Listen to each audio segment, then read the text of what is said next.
It's me, Val, Toxic Free. Welcome. Lockdown. Given me a lot more time to chat to you, hasn't it?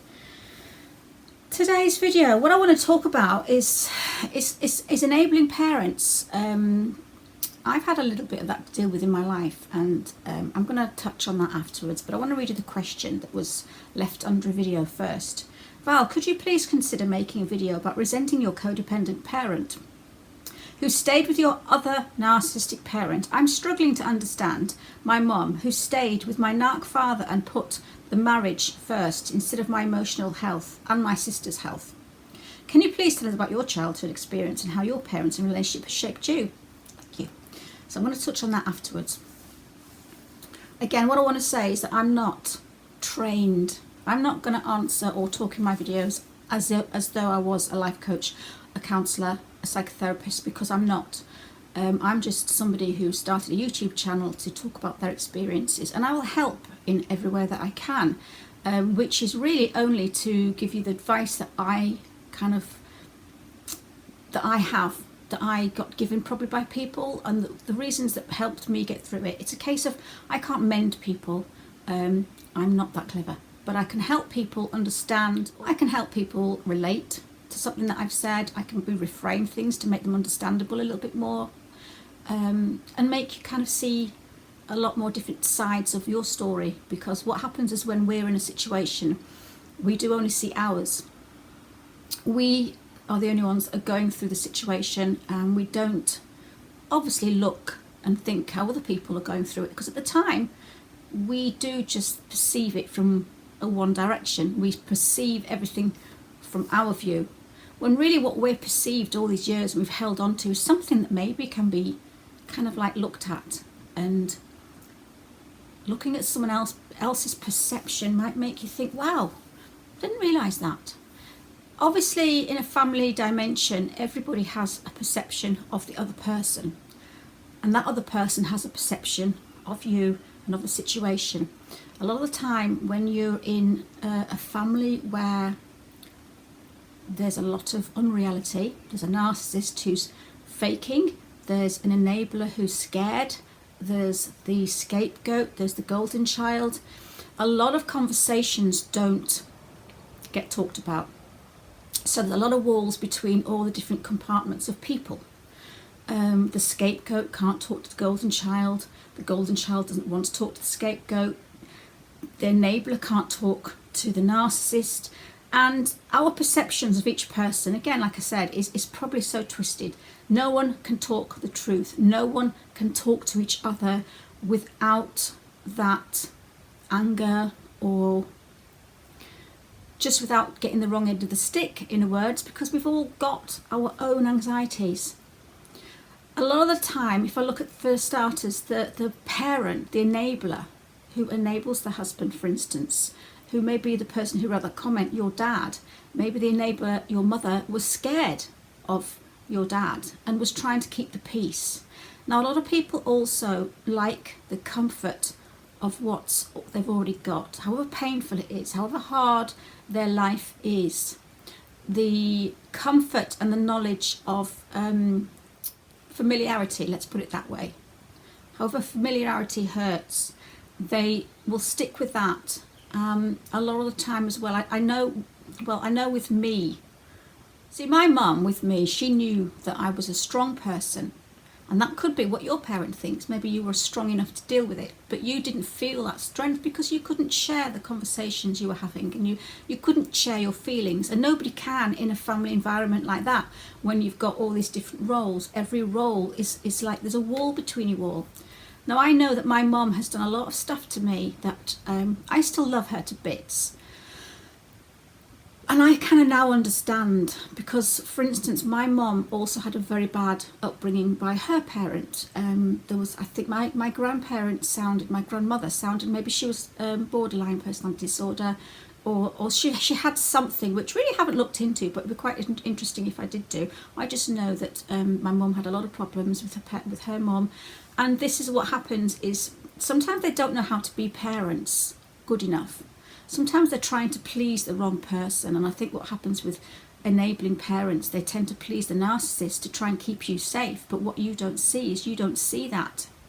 she doesn't maybe tell you that the reason that she's enabling the narcissist is to keep you safe. So what you're seeing is you're seeing some narcissist who's coming down hard on you, and your mum might just be saying, oh, just go to your room and ignore him, you know what he's like. And sometimes you just want that person to say, why don't you tell him? Why don't you tell him he's wrong? Because I always used to feel that, you know, they try and shut the door after the horse has bolted rather than just stop the horse. You know, it's kind of like really difficult where it's, rather than telling, this is my analysis and my analogy, rather than telling the abuser to stop firing the bullets, they're telling us to duck. And that I know is really hard, and that's also what goes on a lot, is the fact is, it's like, stop, tell them to stop hurting me. But you find that if they feel in their mind that if they go around and tell the narcissist parent, can you stop, they know they're probably going to make it worse. And there's so many different ways and perceptions in a family that you just can't deal with it. And I know with my mum, and I'm going to use my experience with my family to hope that the person who wrote that comment can understand that they aren't alone and there's other people who've gone through it.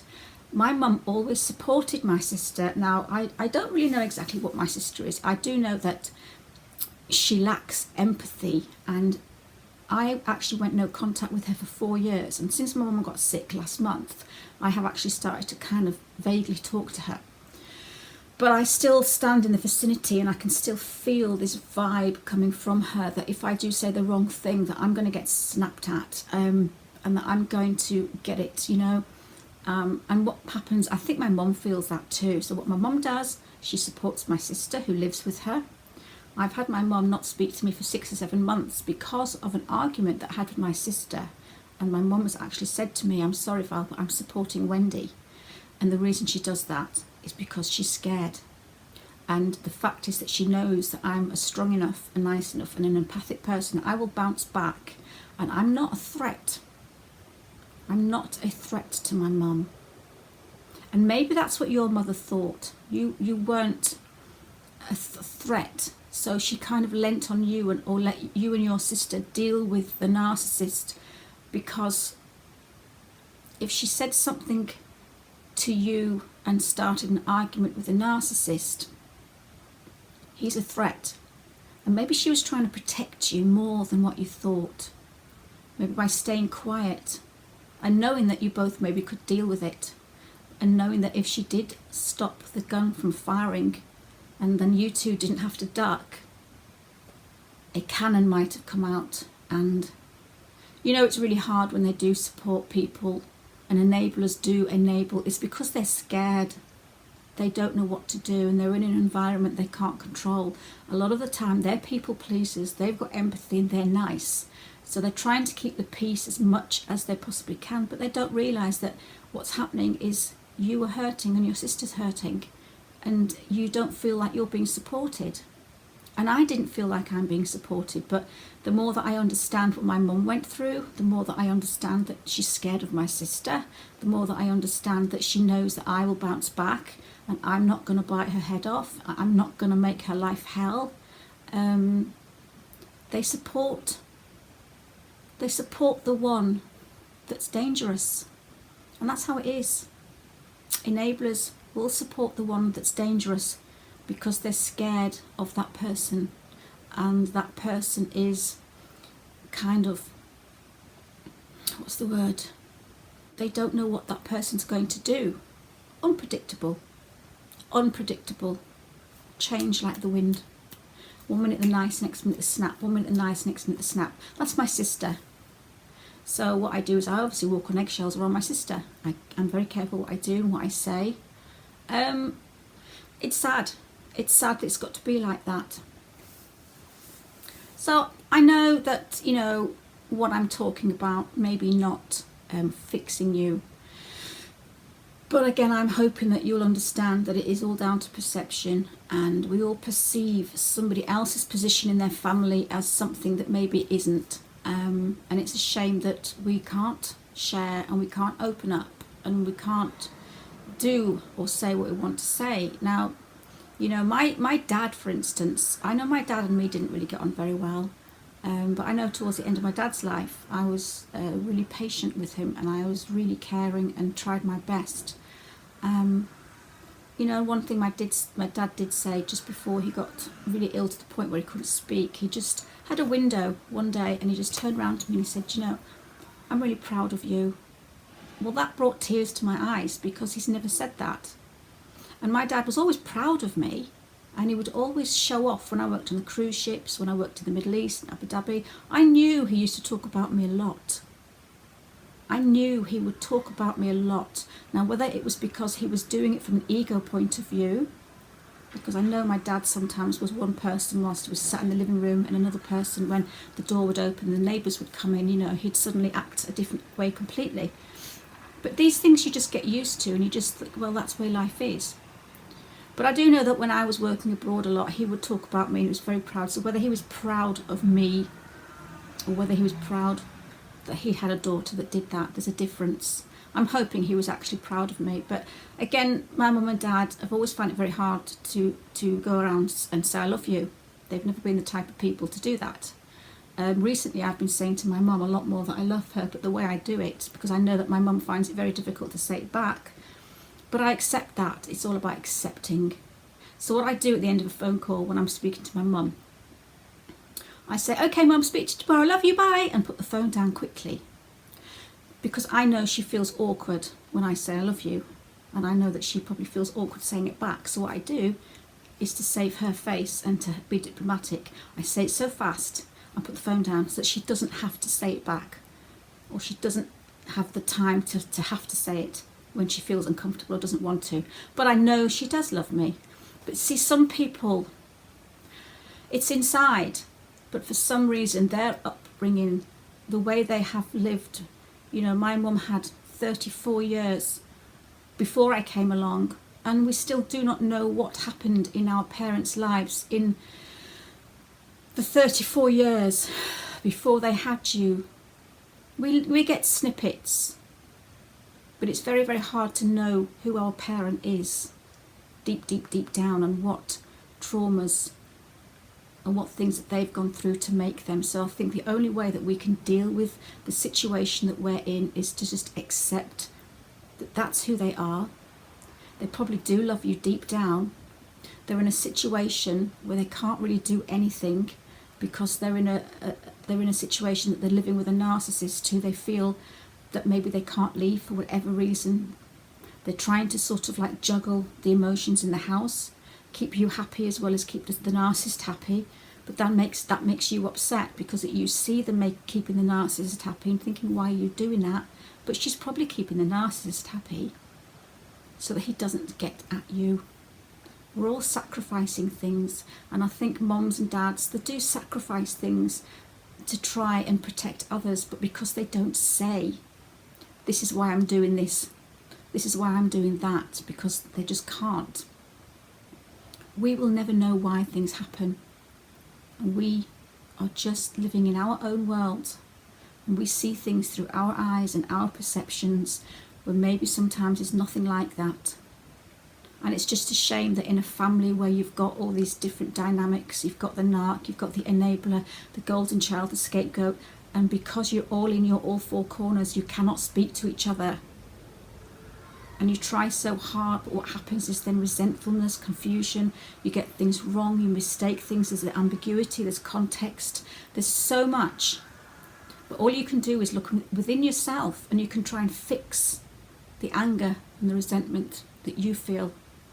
So that's what I'm trying to get through in this video, is that I'm not going to be able to help too much, but I can maybe help you understand maybe what's happened in the family. That all people have their different roles, and maybe we just don't see that role for what it is. You know, although my dad was what he was, I remember one time getting so upset with my dad, I threw a chair through the bathroom door. You know, and I look back now and it's quite sad. It's quite sad that me and my dad didn't get on as well as we should. And it's sad that me and my sister don't get on as well as we should. And I know that my mum loves me deep down, but for whatever reason she just can't feel she can say it. She did say it a little few, when she was very, very sick, she did say it then. I think she thought she was dying. So she did say it. I'm sorry if this video is going on a very, very long time.